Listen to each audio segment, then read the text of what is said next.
Caesar Augustus issued a decree that a census should be taken of the entire Roman world. This was the first census that took place while Quirinius was governor of Syria, and everyone went to their own town to register. So Joseph also went up from the town of Nazareth in Galilee to Judea, to Bethlehem, town of David, because he belonged to the house and line of David. He went there to register with Mary, who was pledged to be married to him and was expecting a child. While they were there, the time came for the baby to be born.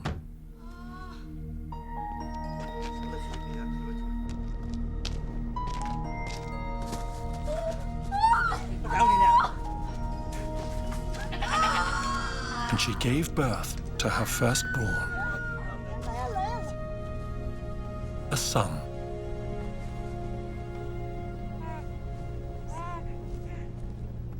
She wrapped him in cloths and placed him in a manger, because there was no guest room available for them.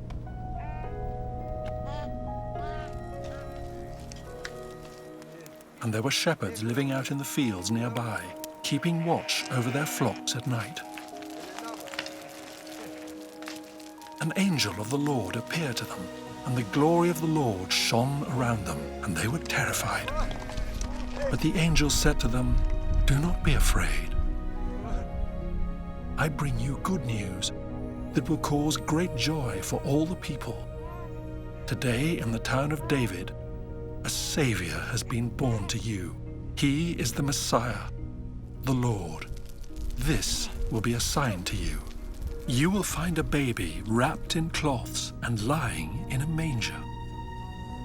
Suddenly, a great company of the heavenly host appeared with the angel, praising God and saying, "Glory to God in the highest heaven, and on earth peace to those on whom his favor rests."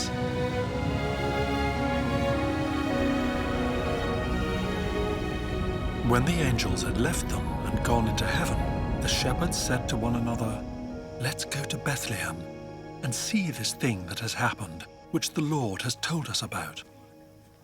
So they hurried off and found Mary and Joseph and the baby, who was lying in the manger. When they had seen him, they spread the word concerning what had been told them about this child, and all who heard it were amazed at what the shepherds said to them. But Mary treasured up all these things and pondered them in her heart. The shepherds returned, glorifying and praising God for all the things they had heard and seen, which were just as they had been told.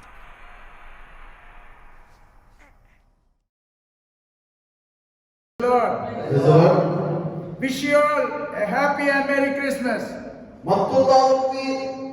Christmas ಯೇಸುವಿನ ಜನನ ಮುಖೇನ ಎಲ್ಲರಿಗ ಹೃದಯದ ಆಳದಿಂದ ಹಾರ್ದಿಕ ಶುಭಾಶಯಗಳು.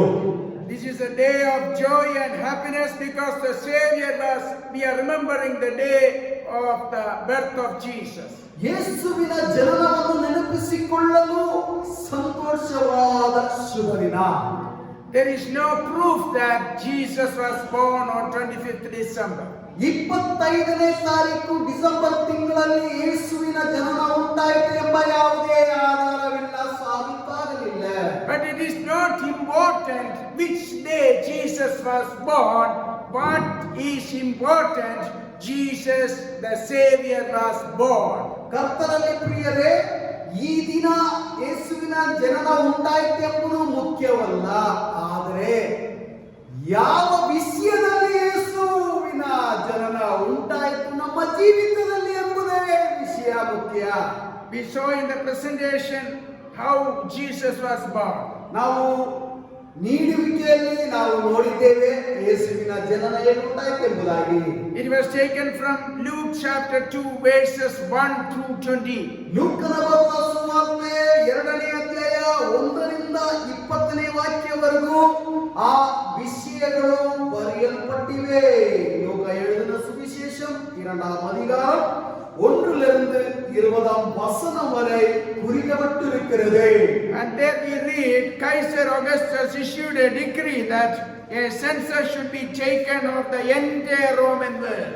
ಮೊದಲನೇ ವಾಕ್ಯ ಈ ರೀತಿಯಾಗಿ ಬರೆಯಲ್ಪಟ್ಟಿದೆ. ಆ ಕಾಲದಲ್ಲಿ ರಾಜ್ಯವೆಲ್ಲ ಕಾಳಾಶುಮಾರಿ ಭರಿಸಿಕೊಳ್ಳಬೇಕೆಂಬ ಆಜ್ಞೆ ಚಕ್ರವರ್ತಿಯಾದ ಅಗುಸ್ತನಿಂದ ಹೊರಟಿತು. And there we read that was the first census took place during that time. ಮೊದಲನೇ ಜನಗಣಿತ ಆ ಸಮಯದಲ್ಲಿ ಕಣಾಶುಮಾರಿ ಉಂಟಾಯಿತು. And we are familiar with the census that takes place in every country. ಈಗಲೂ ಜನಗಣಿತ ಎಲ್ಲರಿಗೆ ಮುಖ್ಯವಾಗಿ ತೆಗೆಯುವುದನ್ನು ನಾವು ಕಾಣುತ್ತೇವೆ, ಎಲ್ಲ ಸ್ಥಳಗಳಲ್ಲಿ, ಎಲ್ಲ ದೇಶಗಳಲ್ಲಿ, ಎಲ್ಲ ಊರುಗಳಲ್ಲಿ. So they need to register their names in the town or village where they were born. ಅವರಿರುವ ಪಟ್ಟಣವೋ ಅವರಿರುವ ನಗರಗಳಲ್ಲೋ ಅವರ ಹೆಸರುಗಳನ್ನು ನೋಂದಾಯಿಸಬೇಕಾಗಿರುವ ಸಮಯಗಳಾಗಿತ್ತು. Even though people were living in different places, to get their names registered, they were supposed to live to the village or place where they were born. ವಿವಿಧ ಸ್ಥಳಗಳಲ್ಲಿ ಇರುವ ಜನಗಳು ಅವರ ಹೆಸರುಗಳನ್ನು ನೋಂದಾಯಿಸಬೇಕಾಗುತ್ತದೆ.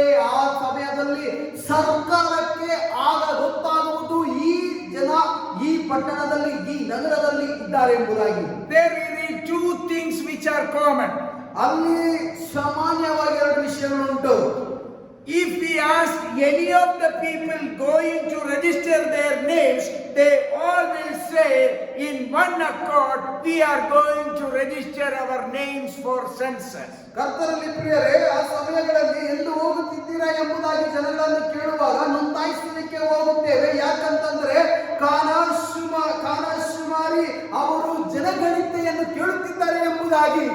What is the purpose? Purpose is the same, to get them registered there. ಯಾಕಂತಂದ್ರೆ ಆ ಪಟ್ಟಣದಲ್ಲಿ ವಾಸವಾಗುತ್ತಿರುವ ಆ ಜನಗಳ ನೋಂದಾಯಣೆ ಬೇಕಾಗಿರುವುದು ಸರ್ಕಾರಕ್ಕೆ. ಈ ಪಟ್ಟಣದಲ್ಲಿ ಈ ವ್ಯಕ್ತಿ ವಾಸವಾಗಿದ್ದಾರೆ ಎಂಬುದಾಗಿ ಅವರಿಗೆ ಗೊತ್ತು.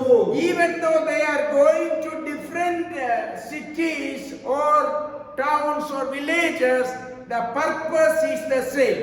ವಿವಿಧ ಸ್ಥಳಗಳಿಗೆ, ವಿವಿಧ ಗ್ರಾಮಗಳಿಗೆ, ವಿವಿಧ ಹಳ್ಳಿಗಳಿಗೆ, ವಿವಿಧ ಪಟ್ಟಣಗಳಿಗೆ ಹೋಗುವ ಎಲ್ಲ ಜನರು ನೋಂದಾಯಿಸಲೇಬೇಕು ಸರಿಸಮವಾಗಿ. So they were all making a journey from one place to another. ಆಗಿರುವಲ್ಲಿ ಎಲ್ಲರೂ ಪ್ರಯಾಣವನ್ನು ಬಳಸುತ್ತಿದ್ದಾರೆ, ಒಂದು ಸ್ಥಳವನ್ನು ಬಿಟ್ಟು ಇನ್ನೊಂದು ಸ್ಥಳಕ್ಕೆ. I want you to remember that we are on a journey, not for the purpose, not for the registration, but we are going to waste our destiny. ಕರ್ತನಲ್ಲಿ ಪ್ರಿಯರೇ, ನಾವು ಪ್ರಯಾಣ ಬಳಸುತ್ತಿದ್ದೆವು. ಯಾಕಂತಂದ್ರೆ ಜನಗಣತಿಗಾಗಲ್ಲ, ನಮ್ಮ ಹೆಸರು ನೋಂದಾಯಿಸಕ್ಕಲ್ಲ, ನಮ್ಮ ಪರಲೋಕದಲ್ಲಿ ನಮ್ಮ ಹೆಸರುಗಳನ್ನು ನೋಂದಾಯಿಸುವುದಕ್ಕಾಗಿ ನಮ್ಮ ಪ್ರಯಾಣವನ್ನು ಬಳಸುತ್ತಿದ್ದೇವೆ. ಕರ್ತನಲ್ಲಿ ಪ್ರಿಯರೇ, This world is temporary, and this year many people died. ಕರ್ತನಲ್ಲಿ ಪ್ರಿಯರೇ, ಅಯ್ಯೋ, ಈ ಭೂಲೋಕದಲ್ಲಿ ಇರುವ ಎಲ್ಲ ವಿಷಯಗಳು ತಾತ್ಕಾಲಿಕವೇ. ಅನೇಕರು ಈ ಭೂಲೋಕವನ್ನು ಈ ವರ್ಷ ಬಿಟ್ಟು ಹೋಗಿರುವವರು ಉಂಟು.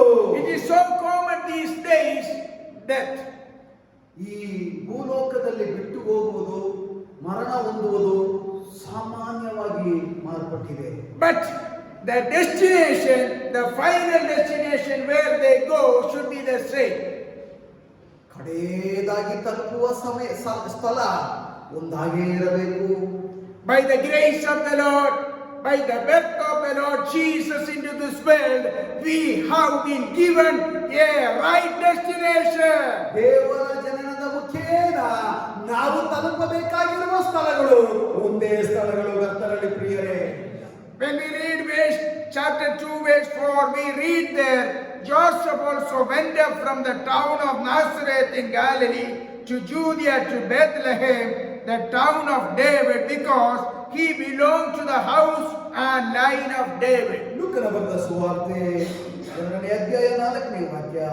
ಯೋಸೇಫನು ಸಹ ತಾನು ದಾವೀದನ ಮನೆತನದವನು, ಗೋತ್ರದವನು ಆಗಿದ್ದುದರಿಂದ ಹೆಸರು ಬರೆಸಿಕೊಳ್ಳುವುದಕ್ಕಾಗಿ ತನಗೆ ನಿಶ್ಚಿತಾರ್ಥವಾಗಿದ್ದ ಮರಿಯಳ ಸಂಗಡ ಗಲಿಲೆಯ ಸೀಮೆಯ ನಜರೇತ್ ಎಂಬ ಊರಿನಿಂದ ಹೊರಟು ಲೇಯದಲ್ಲಿರುವ ಬೆತ್ಲೆಹೇಮ್ ಎಂಬ ದಾವೀದನ ಊರಿಗೆ ಹೋದ. ಹೋದನು. At verse 5 we read, he went there to register.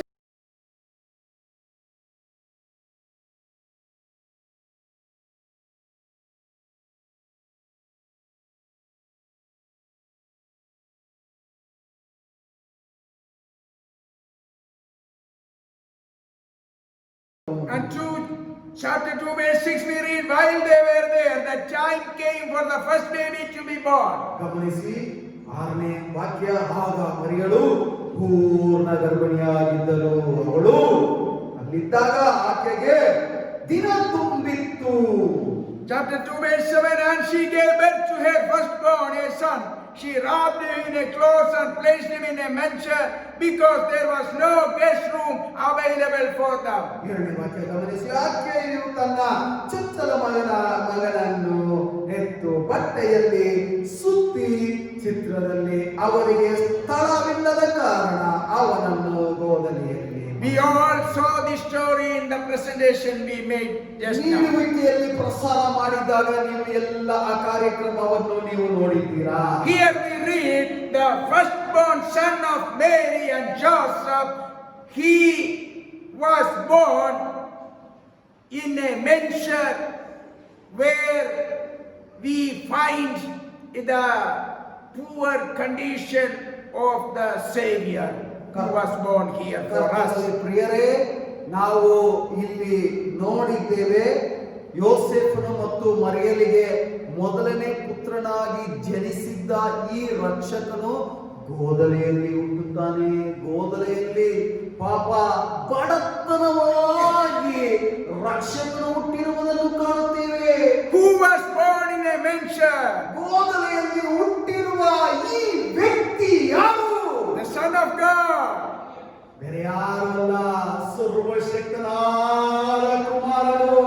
The Son of God, being the King of Kings, could have been born in a palace.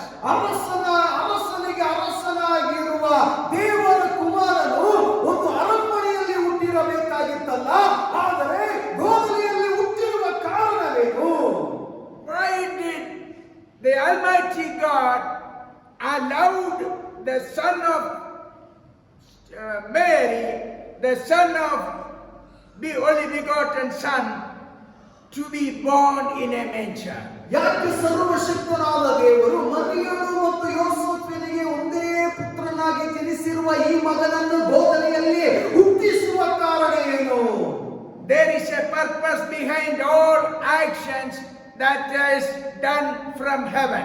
ಎಲ್ಲ ಕ್ರಿಯೆಗಳಲ್ಲಿ ಒಂದು ವ್ಯತ್ಯಾಸವಾದ ಉದ್ದೇಶ ಪರಲೋಕದಲ್ಲಿ ನೇಮಕ ಆಗಿಪಟ್ಟಿದೆ. So when we face situations which is so lower than other categories of high class people, you have to remember about our master who took the birth in a manger. ಶ್ರೀಮಂತರಿಗಿಂತ ಕೀಳ್ಮಟ್ಟವಾಗಿ ನಮ್ಮನ್ನು ನಡೆಸಿಕೊಳ್ಳುವಾಗ ನೆನಪಿಸಿಕೊಳ್ಳಿ, ಗೋದಲೆಯಲ್ಲಿ ಹುಟ್ಟಿರುವ ಸರ್ವಶಕ್ತನಾದ ಕುಮಾರ ದೇವ ಕುಮಾರನನ್ನು ನೆನಪಿಸಿಕೊಳ್ಳಿ. ನಾವು ಅದಕ್ಕಿಂತ ಕೀಳ್ಮಟ್ಟದಲ್ಲಿ ಇಲ್ಲ. ಯಾಕಂತಂದ್ರೆ ಬಡತನದಲ್ಲಿ ಹುಟ್ಟಿರುವ ಈ ಯೇಸುವನ್ನು ನೆನಪಿಸಿಕೊಳ್ಳುವ ಸಮಯಗಳು. And Almighty God selected the shepherds to convey this great news. ಈ ಕುರುಬರುಗಳನ್ನು ಈ ದೇವದೂತರು ಸರ್ವಶಕ್ತನ ದೇವರ ಮುಖೇನ ಆರಿಸಿಕೊಂಡರು. Chapter 2 verse 8 we read, and there were shepherds living out in the fields nearby, keeping watch over their flocks at night. 8ನೇ ವಾಕ್ಯ, ಸೀಮೆಯಲ್ಲಿ ಕುರುಬರು ಹೊಲದಲ್ಲಿ ಇದ್ದುಕೊಂಡು ರಾತ್ರಿಯಲ್ಲಿ ತಮ್ಮ ಕುರಿ ಹಿಂಡನ್ನು ಕಾಯುತ್ತಿರಲಾಗಿ ಕರ್ತನ ದೂತನೊಬ್ಬನು ಬಂದು ಅವನ ಎದುರಿನಲ್ಲಿ ನಿಂತನು. And what did the angel tell them? ಆ ದೂತರು ಅವರಿಗೆ ಹೇಳಿರುವ ಕಾರ್ಯವೇನು? Chapter 2 verse 9, an angel of the Lord appeared to them and the glory of the Lord shone around them and they were terrified. ಕರ್ತನಲ್ಲಿ ಪ್ರಿಯರೇ, ಕುರಿ ಹಿಂಡನ್ನು ಕಾಯುತ್ತಿರಲಾಗಿ ಕರ್ತನ ದೂತನೊಬ್ಬನು ಬಂದು ಅವರ ಎದುರಿನಲ್ಲಿ ನಿಂತು ಕರ್ತನ ಪ್ರಭೆಯೇ ಅವರ ಸುತ್ತಲೂ ಪ್ರಕಾಶಿಸಿತ್ತು. ಅವರು ಬಹಳವಾಗಿ ಹೆದರಿ ಹೋದರು. we read, and the angel said to them, do not be afraid. I bring you good news that will cause great joy for all the people. ಅವರು ಬಹಳವಾಗಿ ಎದರಿದ್ದ ಕಾರಣ ಅವರಿಗೆ 10ನೇ ವಾಕ್ಯದಲ್ಲಿ ನೀವು ಗಮನಿಸಿ, ಆ ದೂತನು ಅವರಿಗೆ ಹೇಳುವ ಮಾತೇನೆಂಬುದು ಗಮನಿಸಿ, ಹೆದರಬೇಡಿರಿ, ಕೇಳಿರಿ, ಜನರೆಲ್ಲ ಆ ಸಂತೋಷವನ್ನು ಉಂಟು ಮಾಡುವ ಶುಭ ಸಮಾಚಾರವನ್ನು ನಿಮಗೆ ತಿಳಿಸುತ್ತೇನೆ ಎಂಬುದಾಗಿ. Dear children of God, the same message is told to us, that when we get afraid, the same message from heaven to us is, do not be afraid. ಕರ್ತರಲ್ಲಿ ಪ್ರಿಯರೇ, ಈ ಸಂದೇಶ ಕೇಳುತ್ತಿರುವ ಕರ್ತರಲ್ಲಿ ಪ್ರಿಯರೇ, ನಮಗೂ ಪರಲೋಕದಿಂದ ಒಂದು ಶಬ್ದ ಕೇಳಲ್ಪಡುತ್ತಿದೆ. ಭಯಭೀತರಾಗಿದ್ದೀರಾ, ಭಯನಡುಕದಿಂದ ಇದ್ದೀರಾ, ಹೆದರಬೇಡಿರಿ, ಭಯಪಡಬೇಡಿರಿ ಎಂಬ ಶಬ್ದವು ಪರಲೋಕದಿಂದ ನಮ್ಮ ಕಿವಿಯಲ್ಲಿ ಕೇಳಲ್ಪಡುತ್ತದೆ. Because the Savior is born. ಯಾಕಂತಂದ್ರೆ ರಕ್ಷಕನು ಹುಟ್ಟಿದ್ದಾನೆ ಎಂಬುದಾಗಿ ಶುಭ ಸಮಾಚಾರವು. The Savior is from saving all our situations. ಈ ರಕ್ಷಕನು ಯಾರು ಎಂಬುದಾಗಿ ನೋಡಿದ್ರೆ, ಹೆದರಬೇಡ ಎಂಬ ಈ ದೂತನು ರಕ್ಷಕನು ಯಾರು ಎಂಬುದಾಗಿ ನೋಡುವುದಾದರೆ ಎಲ್ಲ ಪರಿಸ್ಥಿತಿಯಿಂದ ಒಂದು ಬದಲಾವಣೆ ಕಾಣಲಿಕ್ಕೆ ಮಾಡುವನು ರಕ್ಷಕನು. He saves us from the bondage of sin. ಎಲ್ಲ ಪಾಪದ ಪರಿಹಾರಕ್ಕಾಗಿ ಪಾಪದಿಂದ ಬಿಡಿಸುವಂತನು ಈ ರಕ್ಷಕನು. And He is able to save us from all impossibilities. ಎಲ್ಲ ಆಗದೇ ಇರುವ ಕೆಲಸಗಳನ್ನು ನಮಗೆ ಮಾಡಿ ಮುಗಿಸುವ ರಕ್ಷಕನು. So that is the reason the birth of Jesus gives us good news. ಆದುದರಿಂದ ಈ ರಕ್ಷಕನು ಜನನವು ನಮಗೆ ಶುಭ ಸಮಾಚಾರ. Hallelujah. Dear children of God, when you go through the problems, remember a Savior is born and He is with us in our heart today. ಸಮಸ್ಯೆಯಿಂದ ಸಿಲುಕಿಕೊಂಡು ಗೊಂದಲದಲ್ಲಿ ಸಿಲುಕಿಕೊಂಡು ಬಡಗುತ್ತಿದ್ದೀರಾ, ನೆನಪಿಸಿಕೊಳ್ಳಿ, ನಿಮಗಾಗಿ ನಿಮ್ಮ ಸಮಸ್ಯೆಗಳನ್ನು ಪಾರು ಮಾಡಲು ರಕ್ಷಕನು ಹುಟ್ಟಿದ್ದಾನೆ ಎಂಬುದಾಗಿ. The Jesus, the Almighty Savior who was born in the manger should be born in your heart. ಕರ್ತನಲ್ಲಿ ಪ್ರಿಯರೇ, ಗೋದಲೆಯಲ್ಲಿ ಹುಟ್ಟಿರುವ ಈ ರಕ್ಷಕನು, ಬಡತನದಲ್ಲಿ ಹುಟ್ಟಿರುವ ಈ ರಕ್ಷಕನು ಇಂದು ನಿಮ್ಮ ಹೃದಯದಲ್ಲಿ ಹುಟ್ಟಲಿ. To have Him in our heart, that is the reason we accepted the Lord Jesus as our Savior. ನಮ್ಮ ಹೃದಯದಲ್ಲಿ ಇಟ್ಟುಕೊಂಡಿರುವ ಕಾರಣ ಕರ್ತನಲ್ಲಿ ಪ್ರಿಯರೇ, ಸ್ವಂತ ರಕ್ಷಕನಾಗಿ ಸ್ವೀಕಾರ ಮಾಡಿ ನಮ್ಮ ದೇವರಾಗಿ ಇಂದು ನಮ್ಮ ಮಧ್ಯದಲ್ಲಿ ಬದುಕುತ್ತಿದ್ದಾರೆ.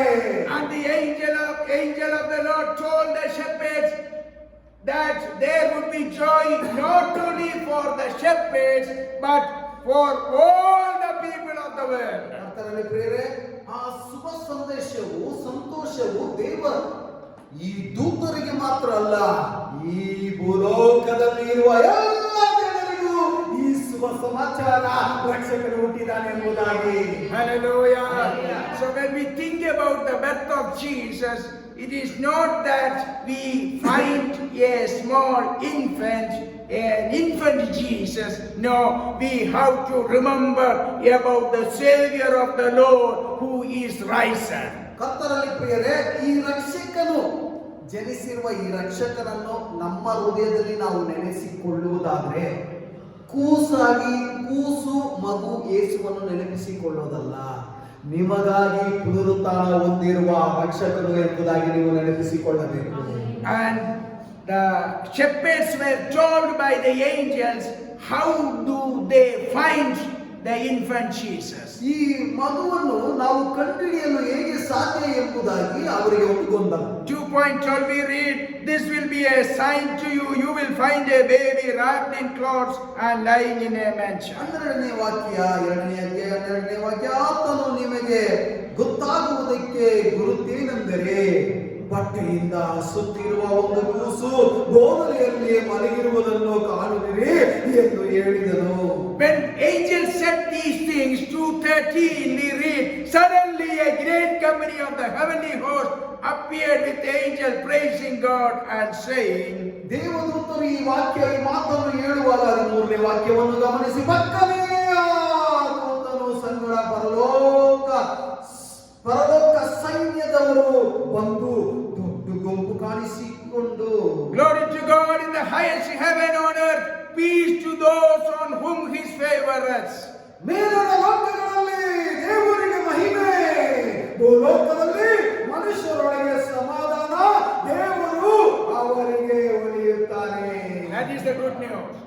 ಇದು ಒಂದೇ ಕರ್ತರಲ್ಲಿ ಪ್ರಿಯರೇ ಶುಭ ಸಮಾಚಾರ. Never think that when you have enough money you will be peaceful. ಕರ್ತರಲ್ಲಿ ಪ್ರಿಯರೇ, ಈಗ ಯೋಚನೆ ಮಾಡಬೇಡಿ, ನನ್ನೊಂದಿಗೆ ಹಣ ಇದೆ, ನಾನು ಶ್ರೀಮಂತನಾಗಿದ್ದೇನೆ, ಸಮಾಧಾನ ಹೆಚ್ಚಾಗಿ ಪಡೆದುಕೊಳ್ಳಬಹುದು ಎಂಬುದಾಗಿ ನೆನೆಸಿಕೊಳ್ಳಬೇಡಿ. There are rich people commit themselves suicide because they do not have peace. ಕರ್ತರಲ್ಲಿ ಪ್ರಿಯರೇ, ಅನೇಕರು ಈ ರೀತಿಯಾಗಿ ನಾವು ನೋಡುತ್ತೇವೆ, ಅವರು ಮರಣ ಹೊಂದುತ್ತಾರೆ. ಶ್ರೀಮಂತರು ಸಮಾಧಾನ ಕೊರತೆಯನ್ನು ಕಾಡುತ್ತಾ ಕಾಡುತ್ತಾ ಕಾಡುತ್ತಾ ಅವರು ಅವರ ಜೀವವನ್ನೇ ಹಾಳು ಮಾಡಿರುವುದನ್ನು ನೋಡಿದ್ದೇವೆ. But even though we do not have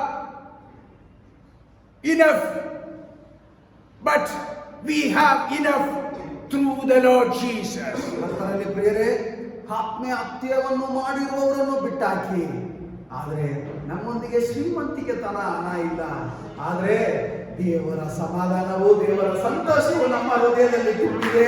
ಅದರ ಕಾರಣ ಏನು? ರಕ್ಷಕನು ನಿಮ್ಮಲ್ಲಿ ಹುಟ್ಟಿದಾನೆ ಎಂಬುದೇ ತಾನೇ ಅರ್ಥ.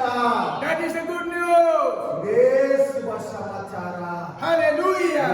Dear children of God, as you sit in this presence of God and we remember the birth of Jesus, we need to remember that I have peace through the Lord Jesus. ಕರ್ತನಲ್ಲಿ ಪ್ರಿಯರೇ, ಸಮಾಧಾನ ಕೊರತೆಯಿಂದ ಬಂದಿರುವವರು ಯಾರಾದರೂ ಇಲ್ಲಿದ್ದರೆ, ಸಮಾಧಾನಕ್ಕಾಗಿ ನೀವು ಕಾಯುತ್ತಿರುವುದಾದರೆ, ಕರ್ತನಲ್ಲಿ ಪ್ರಿಯರೇ, ಒಂದು ಮಾತನ್ನು ಹೇಳುತ್ತೇನೆ, ನೆನಪಿಸಿಕೊಳ್ಳಿ, ನಿಮಗಾಗಿ ರಕ್ಷಕನು ಹುಟ್ಟಿದಾನೆ, ಎಲ್ಲ ಸಮಸ್ಯೆಗಳನ್ನು ಪಾರು ಮಾಡುತ್ತಾನೆ. And this was announced by a group of angels from heaven. ಗುಂಪಾಗಿ ಇರುವ ಪರಲೋಕ ಸೈನ್ಯದವರಿಂದ ಈ ವಿಷಯವು ಕಾಣಿಸಲ್ಪಟ್ಟಿತ್ತು. ಅದು ಮಾತ್ರವಲ್ಲ, ಪ್ರಸಾರವಾಯಿತು. And what did the shepherds do? ಅಲ್ಲಿ ಕುರುಬರು ಏನ್ ಮಾಡುತ್ತಿದ್ದರು? 2:16. 16ನೇ ವಾಕ್ಯವನ್ನು ಓದಲು ಕೇಳೋಣ. ತಟ್ಟನೆ ಹೋಗಿ ಮರಿಗಳನ್ನು ಯೋಸೇಫನ ಗೋದಲೆಯಲ್ಲಿ ಮಲಗಿರುವ ಕೂಸನ್ನು ಕಂಡುಕೊಂಡರು. And here we find the shepherds 100% believe the angels. ಕುರುಬರು 100% ಈ ದೇವದೂತರನ್ನು ನಂಬಿದರು. We are blessed when we accept the word of God 100% in our heart. 100% ದೇವರ ವಾಕ್ಯವನ್ನು, ಸುವಾರ್ತೆಯನ್ನು ನಾವು ಸ್ವೀಕರಿಸುವಾಗ ನಾವು ಆಶೀರ್ವಾದ ಹೊಂದಿದವರಾಗಿ ಕಾಣಲ್ಪಡುತ್ತೇವೆ. They did not think anything whether it was right or wrong. ಅವರು ಯಾವುದೇ ಯೋಚನೆ ಮಾಡಲಿಲ್ಲ. ಅವರ ಕಳಕಳಿ ಏನೆಂಬುದಾಗಿದ್ದರೆ, ಅವರು ಹೇಳುವುದು ಸತ್ಯ ಎಂಬುದಾಗಿ ಅವರನ್ನು ಹಿಂಬಾಲಿಸಲು ಅವರು ಸಿದ್ಧರಾಗಿದ್ದರು. They were so confident about the good news because that was announced by the angels and it was established by a group of angels from heaven. ಪ್ರಸ್ತಾಪ ಆಗಿರುವ ಈ ಶುಭ ಸಮಾಚಾರವನ್ನು ಕೇಳಿ ದೇವದೂತರಿಗೆ ಗೊಂದಲ ಇರಲಿಲ್ಲ, ಅನುಮಾನ ಇರಲಿಲ್ಲ. ಅವರು ಅವರನ್ನು ಹಿಂಬಾಲಿಸಲು ತೊಡಗಿದರು. Dear children of God, when we hear the word of God, it will not give us full satisfaction, but we need to accept it as real, then go by that. ದೇವರ ಸುವಾರ್ತೆಯನ್ನು, ದೇವರ ಸಂದೇಶವನ್ನು, ದೇವರ ವಾಕ್ಯವನ್ನು ಕೇಳುವಾಗ ಸಂಪೂರ್ಣ ತೃಪ್ತರಾಗಿರುವುದಿಲ್ಲ, ಅತೃಪ್ತರಾಗಿರುತ್ತೇವೆ. ಕರ್ತರಲ್ಲಿ ಪ್ರಿಯರೇ, ದೇವರ ಸಮ್ಮುಖಕ್ಕೆ ಬಂದಿರುವ ಕರ್ತರಲ್ಲಿ ಪ್ರಿಯರೇ, ನಿಮಗಾಗಿ ಆ ವಾಕ್ಯವನ್ನು ಸ್ವೀಕರಿಸುವಾಗ ನಿಮ್ಮಲ್ಲಿ ಹುಟ್ಟಿರುವ ರಕ್ಷಕನು ಕ್ರಿಯೆ ಮಾಡಲು ಶಕ್ತನಾಗಿರುತ್ತಾನೆ. Hallelujah. So as we go from here, you have to revive yourself and you have to have a happiness and joyful life in your life. ಇಲ್ಲಿಂದ ಇಲ್ಲಿರುವಾಗ ಈ ಸಂದೇಶವನ್ನು ಕೇಳಿರುವ ದೇವರ ಮಕ್ಕಳೇ, ಇಲ್ಲಿಂದ ಇಲ್ಲಿರುವಾಗ ನಿಮ್ಮ ಜೀವನದಲ್ಲಿ ಒಂದು ಉಜ್ಜೀವನ ಉಂಟಾಗಲಿ. ನಿಮ್ಮನ್ನು ಪರೀಕ್ಷಿಸಿ ನೋಡುವ ಸಮಯ. ನನ್ನಲ್ಲಿ ರಕ್ಷಕನು ಹುಟ್ಟಿದಾನಂದ್ರೆ ನನಗೆ ಯಾವುದೇ ಸಮಸ್ಯೆಗಳು ನನ್ನನ್ನು ಮುಟ್ಟುವುದಿಲ್ಲ ಎಂಬುದಾಗಿ ಒಂದು ನಂಬಿಕೆಯಿಂದ ಹೊರಡಿ ಹೋಗುವುದಾದ್ರೆ ನಿಮ್ಮಲ್ಲೇ ರಕ್ಷಕನು ಕ್ರಿಯೆ ಮಾಡಲು ಶಕ್ತನಾಗಿರುತ್ತಾನೆ. So when we read chapter 2 verse 17, when they had seen him, they spread the word concerning what had been told them about this child. 2ನೇ ಅಧ್ಯಾಯ 17ನೇ ವಾಕ್ಯ ನಾವು ಓದುವಾಗ, ಅದನ್ನು ನೋಡಿದಾಗ ಅವರು ಆ ಮಗುವಿನ ವಿಷಯದಲ್ಲಿ ತಮಗೆ ಹೇಳಿದ್ದ ಮಾತನ್ನು ತಿಳಿಯಪಡಿಸಿದರು. This is the speciality of the word of God. ಇದೇ ದೇವರ ವಾಕ್ಯದ ವಿಶೇಷತೆ. Hallelujah. What is the speciality of the word of God? ದೇವರ ವಾಕ್ಯದ ವಿಶೇಷತೆ ಏನು? Whatever you hear from there, that is the fact, and you will find it in your life when you believe it. ಕರ್ತನಲ್ಲಿ ಪ್ರಿಯರೇ, ಏನೆಲ್ಲ ಕೇಳುತ್ತೀರೋ ಅದು ಸತ್ಯ. ದೇವರ ವಾಕ್ಯದ ಮುಖೇನ ಕೇಳುವುದು ಸತ್ಯ. ಅದು ನಿಮ್ಮ ಜೀವಿತದಲ್ಲಿ ಅದ್ಭುತವಾಗಿ ನಡೆಯಲು ಒಂದು ಕಾರಣವಾಗುತ್ತದೆ. If the shepherds were just waiting there discussing each other, they would not have been able to find the Savior. ಈ ಶುಭ ಸಮಾಚಾರವನ್ನು ಕೇಳಿ ಈ ಕುರುಬರು ಅಲ್ಲೇ ಇದ್ದು ತಮ್ಮೊಳಗೆ ಮಾತನಾಡುತ್ತಿದ್ದರೆ, ಹಿಂಬಾಲಿಸದೇ ಇದ್ದಿದ್ದರೆ ಈ ರಕ್ಷಕನನ್ನು ಅವರು ಕಾಣಲು ಸಾಧ್ಯವಾಗುತ್ತಿರಲಿಲ್ಲ. We need to hear the word of God and also at the same time have faith in the word of God, accept it and go forward. ಕರ್ತನಲ್ಲಿ ಪ್ರಿಯರೇ, ನೀವು ದೇವರ ಸುವಾರ್ತೆಯನ್ನು, ದೇವರ ವಾಕ್ಯವನ್ನು, ದೇವರ ಸಂದೇಶವನ್ನು, ಶುಭ ಸಮಾಚಾರವನ್ನು ಕೇಳುವಾಗ ಅದನ್ನು ಕೈಗೊಂಡು ಖಚಿತಪಡಿಸಿಕೊಳ್ಳಿ, ಅದರ ಮುಖೇನ ನಡೆಯಿರಿ. ದೇವರು ಧಾರಾಳವಾಗಿ ನಿಮ್ಮನ್ನು ಆಶೀರ್ವದಿಸುತ್ತಾರೆ. When we read chapter 2 verse 18, we find the fulfillment of what the shepherd had, the angel had told the shepherds. ಈ ದೇವದೂತರು ಹೇಳಿರುವುದು ನೆರವೇರುವ ಸಮಯ 18ನೇ ವಾಕ್ಯವನ್ನು ನೋಡುವಾಗ ನಮಗೆ ಅರ್ಥವಾಗುವುದು. And all who heard it were amazed at what the shepherds said to them. ಅದನ್ನು ಕೇಳಿದವರೆಲ್ಲರೂ ತಮಗೆ ಕುರುಬರು ಹೇಳಿದ ಮಾತುಗಳನ್ನು ಮಾತುಗಳಿಗೆ ಆಶ್ಚರ್ಯಪಟ್ಟರು. And here we read the message that is received by shepherds from the angels are forwarding, handing over to the people in the manger. ಕರ್ತನಲ್ಲಿ ಪ್ರಿಯರೇ, ಈ ದೇವದೂತರ ಕಡೆಯಿಂದ, ಈ ಕುರುಬರ ಕಡೆಯಿಂದ ಕೇಳಿರುವ ಈ ಶುಭ ಸಮಾಚಾರವು ಅವರು ಹಸ್ತಾಂತರ ಮಾಡುತ್ತಿದ್ದಾರೆ, ಜನಗಳ ಕೈಯಲ್ಲಿ ಹಸ್ತಾಂತರಿಸುತ್ತಿದ್ದಾರೆ. ಈ ಶುಭ ಸಮಾಚಾರವು ಜನಗಳೆಂಬುದಾಗಿ ನೋಡುವುದಾದ್ರೆ ನಮ್ಮ ಕೈಯಲ್ಲಿ ಹಸ್ತಾಂತರಿಸುತ್ತಾರೆ. ದೇವರು ರಕ್ಷಕನು ಹುಟ್ಟಿದ್ದಾನೆ ಎಂಬುದಾಗಿ. So who were there in the manger? Joseph was there, Mary was there, and the infant child was ಆ there. ಗೋದಲಿಯಲ್ಲಿ ಇದ್ದಿದ್ದ ಸಂಖ್ಯೆ ಜನಗಳು ಯಾರಪ್ಪ? 3 ವ್ಯಕ್ತಿ. ಆ 3 ವ್ಯಕ್ತಿಯಲ್ಲಿ ಯೋಸೇಫನ ಮರಿಯಲು ಅವರೊಂದಿಗಿದ್ದ ಆ ಸಣ್ಣ ರಕ್ಷಕನಾದ ಕೂಸು ಮಾತ್ರವೇ. And they were amazed to see, amazed to hear what the shepherds told them.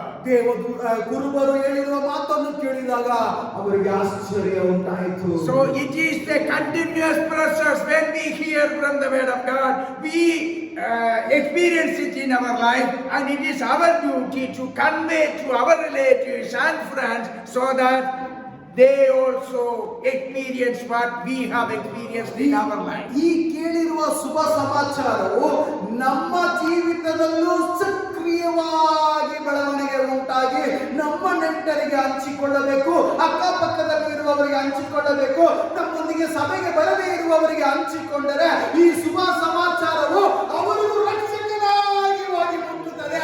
ಅವರನ್ನು ದೇವರು ಆಶೀರ್ವದಿಸುತ್ತಾರೆ. Hallelujah. What is the good news for us today? ಈ ದಿನದ ನಮ್ಮ ಶುಭ ಸಮಾಚಾರ ಏನು? Jesus is born.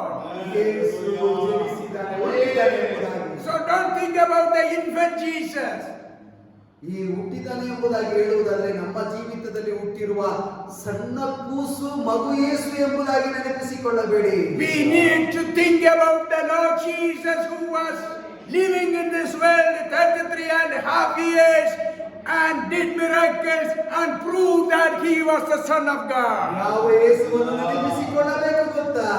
33.5 ವರ್ಷಗಳ ಕಾಲ ಮನುಷ್ಯನಾಗಿ ಈ ಭೂಲೋಕದಲ್ಲಿ ನಮಗಾಗಿ ಎಲ್ಲ ಪಾಡುಗಳನ್ನು ಸಹಿಸಿಕೊಂಡು, ಎಲ್ಲ ಉಪದ್ರವಗಳನ್ನು ಸಹಿಸಿಕೊಂಡ ಆ ಯೇಸುವನ್ನು ನೆನಪಿಸಿಕೊಳ್ಳಿ ಕರ್ತನಲ್ಲಿ ಪ್ರಿಯರೇ. ಅವರೇ ನಮ್ಮ ರಕ್ಷಕನು, ನಮಗಾಗಿ ಸತ್ತು, ನಮಗಾಗಿ. ಕರ್ತನಲ್ಲಿ ಪ್ರಿಯರೇ, ಪುನರುತ್ಥಾನ ಹೊಂದಿರುವ ಯೇಸುವನ್ನು ನೆನಪಿಸಿಕೊಳ್ಳಿ. After 33.5 years, after completing the assignment that was given by his Father Almighty, he told his disciples, I am leaving you, but I will send you the Comforter.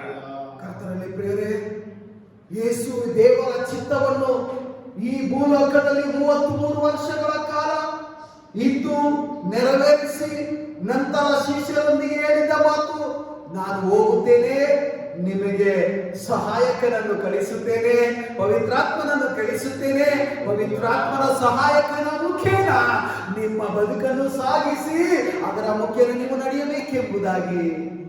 Now we need to experience the presence of God through the Holy Spirit. ಕರ್ತರಲ್ಲಿ ಪ್ರಿಯರೇ, ಈಗ ದೇವರ ಪವಿತ್ರಾತ್ಮನ ಮುಖೇನ ನಮಗೆ ಈ ಅನುಭವ ಉಂಟಾಗುತ್ತದೆ.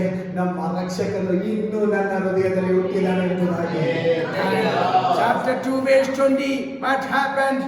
The shepherds returned, glorifying and praising God for all the things they had heard and seen, which were just as they had been told. ಕರ್ತರಲ್ಲಿ ಪ್ರಿಯರೇ, 19 ಮತ್ತು 20ನೇ ವಾಕ್ಯವನ್ನು ನಾವು ನೋಡುವಾಗ, ಕುರುಬರು ಹೇಳಿದ ಮಾತುಗಳಿಗೆ ಆಶ್ಚರ್ಯಪಟ್ಟರು, ಆದರೆ ಮರಿಯಳು ಆ ಮಾತುಗಳನ್ನೆಲ್ಲ ತನ್ನ ಮನಸ್ಸಿನಲ್ಲಿ ಇಟ್ಟುಕೊಂಡು ಯೋಚಿಸುತ್ತಿದ್ದಳು. ಕುರುಬರು ತಮಗೆ ದೂತರಿಂದ ಹೇಳಲ್ಪಟ್ಟಂತೆಯೇ ಎಲ್ಲ ಸಂಗತಿಗಳನ್ನು ಕೇಳಿ ನೋಡಿ ಅವುಗಳಿಗೋಸ್ಕರ ದೇವರನ್ನು ಕೊಂಡಾಡುತ್ತಾ ಸ್ತುತಿಸುತ್ತಾ ಹಿಂದಿರುಗಿ ಹೋದರು.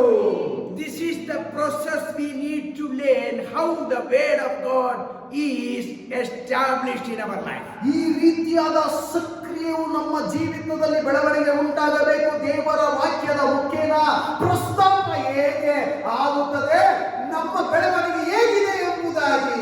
The shepherds came to know about the birth of the Savior from the angel. ಕರ್ತರಲ್ಲಿ ಪ್ರಿಯರೇ, ದೇವದೂತರ ಮುಖೇನ ಕುರುಬರು ಈ ವ್ಯಕ್ತಿ ಜನಿಸಿರುವ ಈ ವ್ಯಕ್ತಿ ಯಾರೆಂಬುದು ನೋಡುವುದಕ್ಕಾಗಿ ಬಂದವರು. To make the shepherds believe that there were signs of messages from the group of angels from heaven. ಈ ಪರಲೋಕ ಸೈನ್ಯದಿಂದ ಈ ವ್ಯಕ್ತಿ ಹುಟ್ಟಿರುವವನು ಸರ್ವಶಕ್ತನಾದ ದೇವರ ಮಗನು ರಕ್ಷಕನು ಎಂಬುದ ಈ ಮಾತನ್ನು ದೇವದೂತರ ಮುಖೇನ ಕುರುಬರಿಗೆ ಗೊತ್ತಾಯಿತು. So as they heard the message from the angels, they decided to see what they were told by the angels. ದೇವದೂತರ ಮುಖೇನ ಇವರಿಗೆ ತಿಳಿದಿರುವ ಈ ಶುಭ ಸಮಾಚಾರವು ಏನೆಂಬುದಾಗಿ ತಿಳಿಯುವುದಕ್ಕಾಗಿ ಇವರು ಅದನ್ನು ನೋಡುವುದಕ್ಕೆ ಹಿಂಬಾಲಿಸತೊಡಗಿದರು. So we are on a journey and we need to walk, we need to travel, we need to proceed according to the word of God in our life. ಕರ್ತರಲ್ಲಿ ಪ್ರಿಯರೇ, ನಾವು ಈ ವಾಕ್ಯವನ್ನು ಕೇಳಿ ನಡೆಯಬೇಕು, ಅನೇಕ ದೂರ ನಡೆಯಬೇಕು, ಪ್ರಯಾಣ ಬೆಳೆಸಬೇಕು. ಕುರುಬರು ಪ್ರಯಾಣ ಬೆಳೆಸಿದರು, ಅದೇ ಹಾಗೆ ನಾವು ಪ್ರಯಾಣ ಬೆಳೆಸಬೇಕು. ನಾವು ನಮ್ಮ ಪ್ರಯಾಣವನ್ನು ಮುಂದುವರಿಸಬೇಕು. What is the result?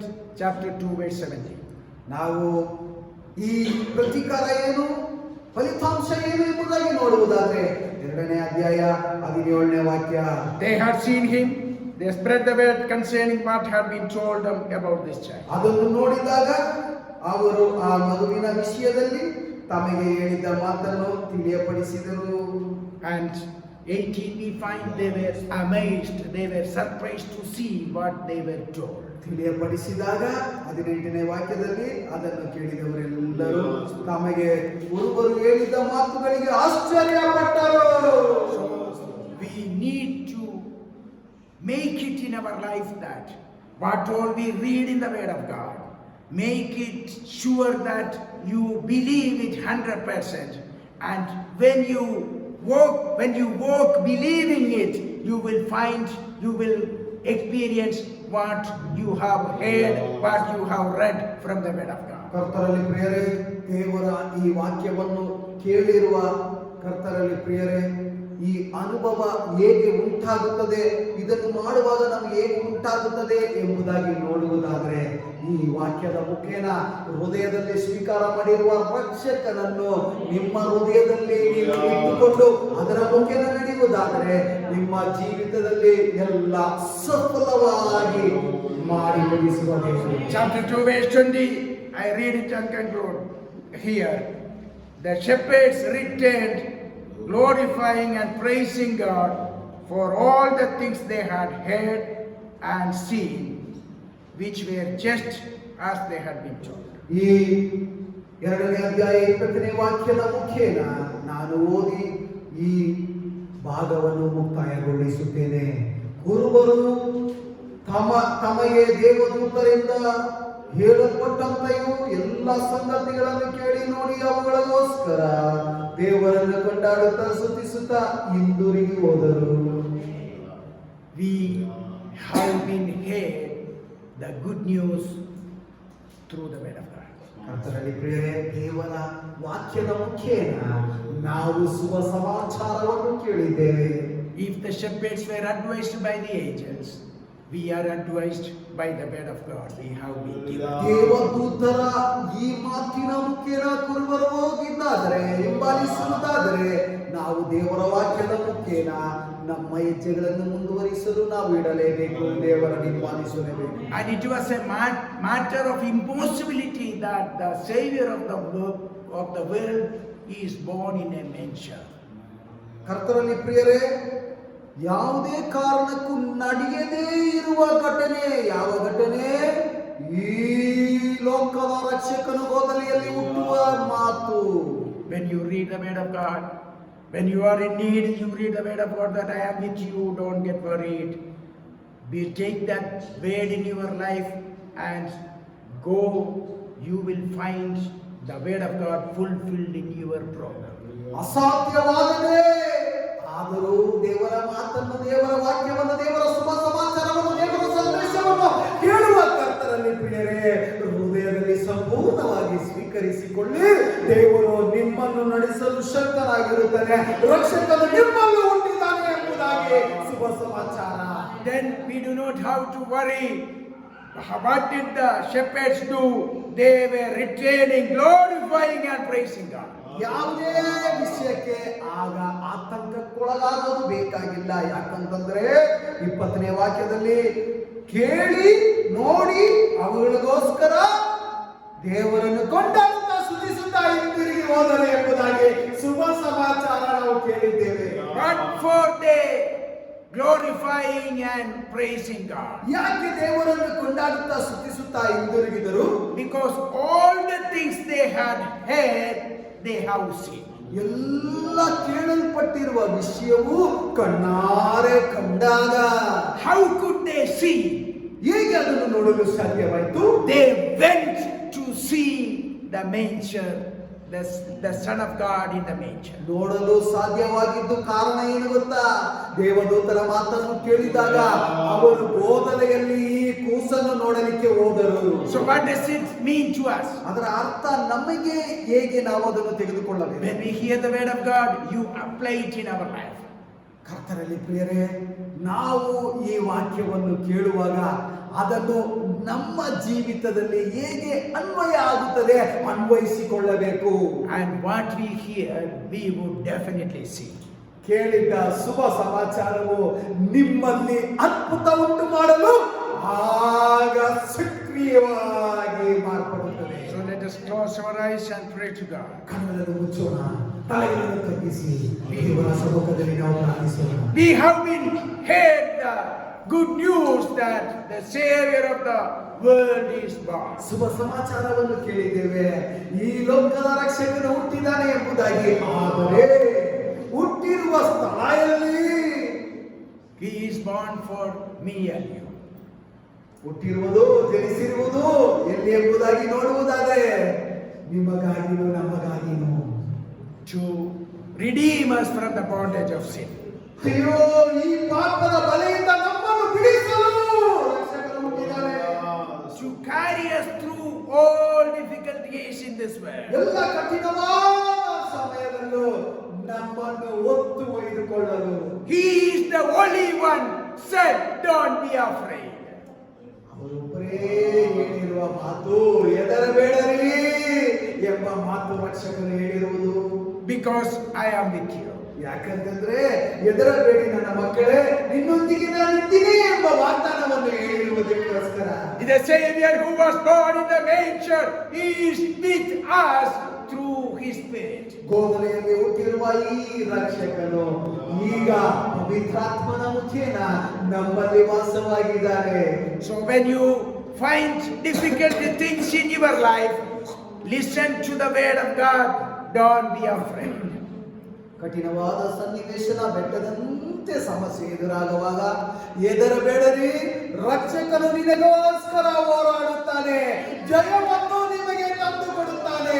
Because we have the good news that Jesus is born. ಯಾಕಂತಂದ್ರೆ ನಮಗೊಂದು ಶುಭ ಸಮಾಚಾರ ಉಂಟು. ಆ ಸಮಾಚಾರ ಬೇರೆ ಯಾವುದಲ್ಲ, ರಕ್ಷಕನು ಹುಟ್ಟಿದಾನೆ ಎಂಬ ಸಮಾಚಾರ. To take us, to lead us wonderfully and victoriously. ನಮ್ಮನ್ನು ನಡೆಸಲು, ಅದ್ಭುತವಾಗಿ ನಡೆಸಲು, ಸಂತೋಷದಿಂದ ಸಮಾಧಾನದಿಂದ ನಡೆಸಲು. So let us surrender our life once again to the Almighty. ನಮ್ಮ ಸಂಪೂರ್ಣ ಜೀವಿತವನ್ನು ದೇವರ ಪಾದದಲ್ಲಿ ಅರ್ಪಿಸೋಣವೇ ಕರ್ತರಲ್ಲಿ ಪ್ರಿಯರೇ.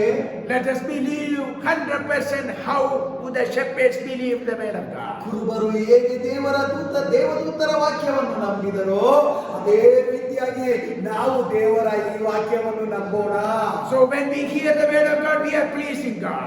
ನಾವು ದೇವರ ವಾಕ್ಯವನ್ನು ಕೇಳುವಾಗ ದೇವರಿಗೆ ಘನತೆಯನ್ನು ಸಲ್ಲಿಸುತ್ತೇವೆ. When we walk according to the word of God, we are pleasing God. ದೇವರ ವಾಕ್ಯದ ಮುಖೇನ ನಾವು ನಡೆಯುವಾಗ ದೇವರಿಗೂ ಘನತೆ ಸಲ್ಲಿಸುತ್ತೇವೆ. And for those who hear the word of God and walk according to it, they have the peace. ಕರ್ತರಲ್ಲಿ ಪ್ರಿಯರೇ, ದೇವರ ವಾಕ್ಯದ ಮುಖೇನ ನಡೆಯುವವರು, ದೇವರ ವಾಕ್ಯವನ್ನು ಕೇಳಿ ನಡೆಯುವವರಿಗೆ ಖಂಡಿತವಾಗಿಯೇ ಅವರ ಹೃದಯದಲ್ಲಿ, ಕುಟುಂಬದಲ್ಲಿ, ಅವರ ಜೀವಿತದಲ್ಲಿ, ವೈದಿಕ ಜೀವಿತದಲ್ಲಿ ಸಮಾಧಾನ ಉಂಟು, ಸಂತೋಷ ಉಂಟು. Hallelujah! If you believe that, if you feel that, oh, I do not have peace, I am in a peaceless situation, the reason is you do not believe in the word of God. ಕರ್ತನಲ್ಲಿ ಪ್ರಿಯರೇ, ಅಯ್ಯೋ ನನಗೆ ಸಂತೋಷ ಇಲ್ಲ, ಸಮಾಧಾನದ ಕೊರತೆ ಕಾಡುತ್ತಿದೆ ಎಂಬುದಾಗಿ ಹೇಳುವವರಾಗಿದ್ದರೆ, ಕರ್ತನಲ್ಲಿ ಪ್ರಿಯರೇ, ನಿನ್ನಲ್ಲಿ ದೇವರ ವಾಕ್ಯ ಇಲ್ಲ. ದೇವರ ವಾಕ್ಯ ಇರುವವರಿಗೆ ಸಮಾಧಾನ ಉಂಟು, ಸಂತೋಷ ಉಂಟು. That is the good news, the Savior is born. ಆ ಹೊಸ ಶುಭ ಸಮಾಚಾರ ಏನು? ರಕ್ಷಕನು ನಿನ್ನಲ್ಲಿ ಹುಟ್ಟಿದಾನೆ, ನನ್ನಲ್ಲಿ ಹುಟ್ಟಿದಾನೆ ಎಂಬುದು. That Savior is advocating for us in heaven with the Almighty Father. ಆ ರಕ್ಷಕನು ನಮಗಾಗಿ ಪರಲೋಕದಲ್ಲಿ ತಂದೆಯೊಂದಿಗೆ ಮಾತನಾಡುತ್ತಿದ್ದಾರೆ, ನಿಮಗಾಗಿ ನಮಗಾಗಿ ಮಾತನಾಡುತ್ತಿದ್ದಾರೆ. ಕರ್ತನಲ್ಲಿ ಪ್ರಿಯರೇ, So pray to God, God grant me your grace so that I may be able to enjoy your word even though I am in trouble. ಪ್ರಾರ್ಥನೆಗೆ ತಲೆಯನ್ನು ತಗ್ಗಿಸಿರುವ ಕರ್ತರಲ್ಲಿ ಪ್ರಿಯರೇ, ಹೀಗೆ ಪ್ರಾರ್ಥಿಸಿ, ದೇವರೇ ನಿಮ್ಮ ವಾಕ್ಯವನ್ನು ನಾನು ಸ್ವೀಕರಿಸಿ ಅದರ ಮುಖ್ಯನ ನಡೆಯಲು ದಯಪಾಲಿಸುವಪ್ಪ ಎಂಬುದಾಗಿ. And as we all, after the meeting, as we all pray, when brother will come forward and conclude. ಎಲ್ಲರೂ ತಲೆಗಳನ್ನು ತಗ್ಗಿಸಿ ಪ್ರಾರ್ಥಿಸುವ ಸಮಯದಲ್ಲಿ ಬ್ರದರ್ ಅವರು ಬಂದು ಈ ಆರಾಧನೆಯನ್ನು ಮುಕ್ತಾಯಗೊಳಿಸಲು ಪ್ರಾರ್ಥಿಸುತ್ತಾರೆ. பிதாவே உடைய பரிசுத்த நாமத்துக்கு புகழானபடி நன்றி அப்பா. அதுவரே லோகத்தின் சுவிசேஷத்தை நாங்கள் வாசித்தபடிங்க தேவனாகிய கர்த்தர் உடைய தாசமுடிமாய் மக்கள் நீங்கள் திட்டவட்டமாய் பேசுகிற ஆண்டவரே, உங்களுக்கு கொடானபடி ஸ்தோத்திரம் மகாராஜாதி ராஜ்யம் ஸ்தோத்திரப்பா. ஆண்டவரே, உலகத்துக்கு ரட்சகர் பிறந்தார்னு சொல்லி ஹalleluya உங்களுக்கு நன்றி அப்பா. ஆண்டவரே, 4000 வருஷத்துக்கு முன்பாகவே ஏசாயா மூலமாய் நீங்க சொல்லி இருக்கிறீங்க அப்பா, உங்களுக்கு ஸ்தோத்திரம். ஹalleluya உங்களுக்கு நன்றி அப்பா. ஆண்டவரே, லோகாந்திர சுவிசேஷத்துல 2ஆம் அதிகாரத்துல சொல்லுகிறேன், ஆண்டவரே உலகத்துக்கு ரட்சகர் பிறந்தாரப்பா. ஆண்டவரே, நீ உலகத்துல பிறந்ததை காட்டிலும் ஆண்டவரே எங்க உள்ளத்துல நீங்க பிறந்தார் ஆண்டவரே, இதை காட்டிலும் மேலான காரியங்கள் ஒன்றுமில்லப்பா, உங்களுக்கு ஸ்தோத்திரம். ஆண்டவரே, நீ பிறந்த நாட்களிலே ஹalleluya ஆண்டவரே, லோகாந்திர சுவிசேஷத்துல சாப்டர் 2ல சொல்லுகிறேன்ப்பா, 26ஆம் வசனம் சொல்லுகிறேன், சகரியாவிடத்துல மனித கொண்டு வந்து ஆண்டவரே அப்படியே கருத்துல வாங்கும்போது தேவனாகிய கர்த்தர் என்னோட ரட்சணத்தை என் கண்கள் கண்டதுன்னு சொல்லி எவ்வளோ பெரிய வயசாகிட்டதப்பா, முதிர வயசானது ஓல்டு ஏஜப்பா, அவர் கையில வாங்கி சொல்கிறாரப்பா, ஆண்டவரே நான் மரண அடைவதில்லை ஆண்டவரே, உடைய ரட்சணத்தை என் கண்கள் கண்டதுன்னு சொல்லி வேர்ஸ் 30ல சொல்லுகிறாரப்பா. 30ஆம் வசனம் சொல்லுகிறேன், உடைய ரட்சத்தின் காரியத்தை என் மத்தியிலே நீ வெளிப்படுத்தினார் ஆண்டவரே, நீ திட்டவட்டமா பேசினார் ஆண்டவரே, உங்களுக்கு நன்றி அப்பா. உலகத்துல எதுவுமே இல்லை ஆண்டவரே, உடைய வார்த்தையை தவிர ஆண்டவரே, உடைய ஆண்டவரே ரட்சத்தின் காரியத்தை என் மத்தியிலே நீங்க புரிந்தீரே, உங்களுக்கு கொடான கொடி ஸ்தோத்திரம். நித்தியமாக இன்டர்நெட் நரகத்துல போகிற காரியத்தை குறித்து ஆண்டவரே உம்முடைய ரட்சிப்பின் உலகத்திலே எங்களை தெரிந்து கொண்டீரே. தேவனுடைய பிள்ளைகளை எல்லாரும் தெரிந்து கொண்டார் ஆண்டவரே. வந்த தேவனுடைய பிள்ளைகளை ஒவ்வொருவரையும் நீங்க ஆசீர்வதிக்க ஜெபிக்கிறேன். இயேசுவின் நாமத்தில் கேட்கிறேன் பிதாவே. Amen. Wish you all once again a Merry Christmas. ಎಲ್ಲರಿಗೂ ಕ್ರಿಸ್ಮಸ್ ಯೇಸು ಜನಿಸಿದ ದಿನದ ಮುಖ್ಯದ ಹೃದಯದ ಆಳದ ಆರ್ಥಿಕ ಶುಭಾಶಯಗಳು ಮತ್ತೊಂದಾವರ್ತಿ ನಿಮಗೆ ತಿಳಿಸುವಂತವರಾಗಿದ್ದೇನೆ. Don't get up. The benediction is not said. And after the benediction, you go down, and there is a piece of cake for all of you. Have it and go home. God be with you. ಮುಕ್ತಾಯಗೊಳ್ಳಲಿಲ್ಲ. ಮುಕ್ತಾಯಗೊಂಡಿದ ನಂತರ ನೀವು ಕೆಳಗೆ ಹೋಗಿ ಸಂತೋಷವಾಗಿ cake ಪೀಸನ್ನು ಪಡೆದುಕೊಂಡು ನೀವು ಮನೆಗೆ ಹಿಂದಿರುಗಿ.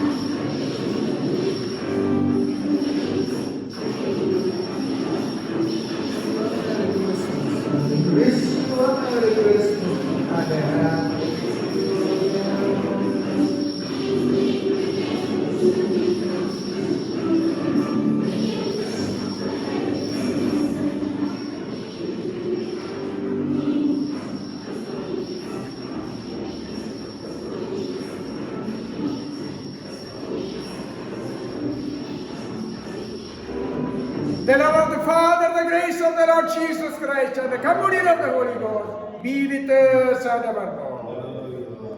And now the curfew is cancelled by the government, so we will have the passionate service as usual in the night. ಸರ್ಕಾರದ ವತಿಯಿಂದ ನೈಟ್ ಕರ್ಫ್ಯೂ ಜಾರಿ ಆಗಿರುವುದನ್ನು ಅವರು ತಿರಸ್ಕರಿಸಿದ್ದಾರೆ, ತೆಗೆದು ಹಾಕಿದ್ದಾರೆ. ಆದುದರಿಂದ 31ನೇ ತಾರೀಕು ನೈಟ್ ಸರ್ವಿಸ್ ರಾತ್ರಿಯ ಆರಾಧನೆ ನಡೆಯುತ್ತದೆ. ದಯವಿಟ್ಟು ಗಮನಿಸಿ, ನಿಮಗೆ ಅದರ ಸಮಯ ನಾವು ತಿಳಿಸುತ್ತೇವೆ. Are you all happy if we start at 10:30 and finish at 12:50? 10 ಪ್ರಾರಂಭಿಸಿ 12 ನಾವು ಮುಗಿಸುವುದಾದರೆ ನಿಮಗೆ ಸಂತೋಷನಾ? Okay. Okay. Stand up. And God may bless you all. ದೇವರೆಲ್ಲರನ್ನು ಧಾರಾಳವಾಗಿ ಆಶೀರ್ವದಿಸಿ. ದೇವರು ತಾವೆಲ್ಲರಿಗೂ ಆಶೀರ್ವದಿಸಲಿ. And don't forget to have the cake. Cake ತೆಗೆದುಕೊಂಡು ಹೋಗುವುದನ್ನು ಮರೆಯಬೇಡಿ. ದಯವಿಟ್ಟು ಒಂದು ಪೀಸ್ ಕೇಕನ್ನು ನೀವು ತೆಗೆದುಕೊಂಡು ಹೋಗಬೇಕೆಂಬ